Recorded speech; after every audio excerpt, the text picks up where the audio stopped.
आज हम लोग हिंदी क्षितिज पुस्तक के अंतर्गत काव्य खंड में पाठ 8 कन्यादान पढ़ेंगे, जिसके कवि ऋतुराज जी हैं। प्रस्तुत कविता में माँ अपनी बेटी को स्त्री के परंपरागत आदर्श रूप से हटकर सीख दे रही है। इसमें कोई भावुकता नहीं, बल्कि माँ के संचित अनुभवों की पीड़ा की प्रामाणिक अभिव्यक्ति हुई है।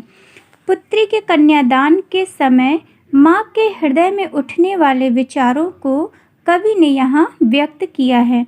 तो आइए देखते हैं कविता कन्यादान। पंक्तियाँ हैं। कितना प्रामाणिक था उसका दुख, लड़की को दान में देते वक्त, जैसे वही उसकी अंतिम पूंजी हो। कवि कहते हैं कि कन्यादान करते समय लड़की की माँ का दुख बहुत ही प्रामाणिक था। प्रामाणिक मतलब वास्तविक था, सच्चा था। ठीक है। अपनी लड़की का दान करते समय, कन्यादान करते समय माँ के हृदय का दुख बिल्कुल सच्चा होता है। ठीक है। वह सचमुच दुखी थी, क्योंकि उसकी कन्या ही उसकी एकमात्र पूंजी थी, जैसे वही उसकी अंतिम पूंजी हो। ठीक। क्योंकि देखिए, एक बेटी ही अपनी माँ के सबसे निकट होती है और उसके सुख दुख के साथी होती है। इसी कारण उसे अंतिम पूंजी कहा गया है। जैसे वही उसकी अंतिम पूंजी हो, यानी उसकी कन्या ही उसकी एकमात्र पूंजी थी, जिसे वो दान कर रही थी, जिसके साथ वो अपने सुख दुख बांटती थी, वो भी अब उसके हाथ से जा रही थी। ठीक है।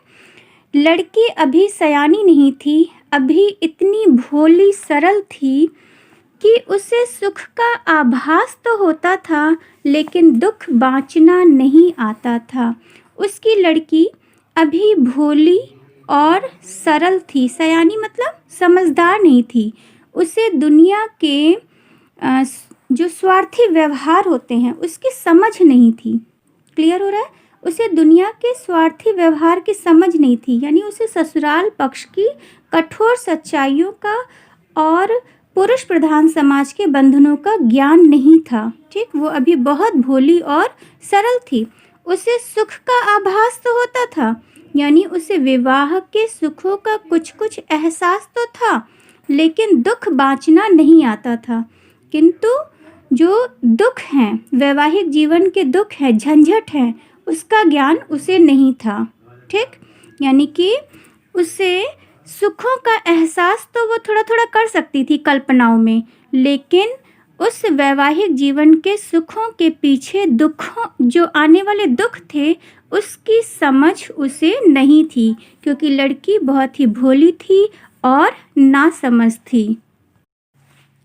पाठिका थी वह धुंधले प्रकाश की, कुछ तुकों और कुछ लयबद्ध पंक्तियों की।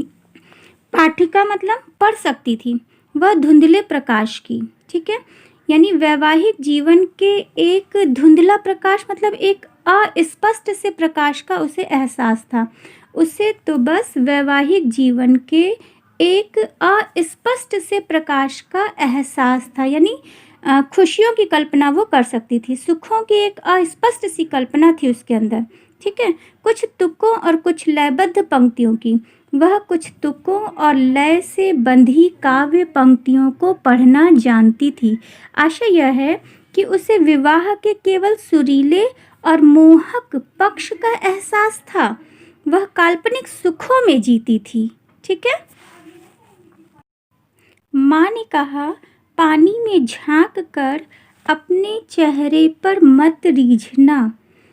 कन्या की माँ ने कन्यादान करते समय अपनी बेटी को सीख दी कि बेटी, तू ससुराल में जाकर अपने सौंदर्य पर मुग्ध होकर न रहना।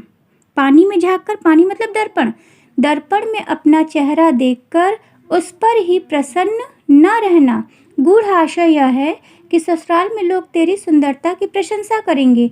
तुम उनकी आंखों में सुंदरता देखकर अपने पर मोहित न रहना, वरना यही मुग्धता तेरे बंधन का कारण बन जाएगी। आगे माँ कहती है, सीख देती है अपनी बेटी को कि आग रोटियां सेकने के लिए हैं, जलने के लिए नहीं। बेटी, आग से बच के रहना। ठीक है। यह रोटियां सेकने के लिए है, जल मरने के लिए नहीं। अतः तू सावधानी से निर्वाह करना, घर गृहस्थी के काम जरूर संभालना, किंतु किसी अत्याचार को सहन न करना, न तो स्वयं आग से जलना और न ही किसी के अत्याचार को सहन करना। वस्त्र और आभूषण शाब्दिक भ्रमों की तरह बंधन है स्त्री जीवन के। देखिए यहाँ पर माँ समझा रही है कि बेटी, तुम्हें जो सुंदर सुंदर वस्त्र और गहने मिलेंगे उसके छलावे में न रहना। ये बहू को घर गृहस्थी के बंधन में बांधने के लिए मोहक अस्त्र होते हैं। ठीक है, जैसे शब्द जाल से वास्तविकता का भ्रम खड़ा हो जाता है, उसी प्रकार कपड़ों और गहनों से यह भ्रम हो जाता है कि ससुराल के लोग तुझे बहुत प्यार करते हैं। वास्तव में वे ऐसा करके तुम्हें कोल्हू के बैल की तरह काम करवाते हैं। ठीक है, इसलिए अपनी बेड़ियों को अच्छी तरह समझ लेना, वस्त्र और आभूषण के मोह में मत पड़ना। ठीक है, ये शाब्दिक भ्रमों की तरह से होते हैं और स्त्री को वैवाहिक जीवन के बंधन में बांधने का काम करते हैं। माँ ने कहा, लड़की होना पर लड़की जैसी दिखाई मत देना। माँ ने अपनी लड़की को सलाह दी कि तुम मन से लड़की की तरह भोली, सरल और निश्चल रहना, परंतु लोक व्यवहार में सावधान रहना। अपनी सरलता प्रकट न होने देना, वरना लोग तुझे मूर्ख बनाकर तेरा शोषण करेंगे। ठीक है, माँ ने कहा लड़की होना यानी मन से लड़की की तरह रहना। ठीक है, भोली, सरल और निश्चल रहना, पर लड़की जैसी दिखाई मत देना, परंतु अपनी सरलता प्रकट न होने देना। ठीक, तुम लड़की की तरह मर्यादित व्यवहार करना, किंतु सामान्य एवं कमज़ोर लड़की की तरह अत्याचार सहने के लिए दुर्बलता मत दिखाना। तुम हर तरह के शोषण का साहसपूर्वक मुकाबला करना।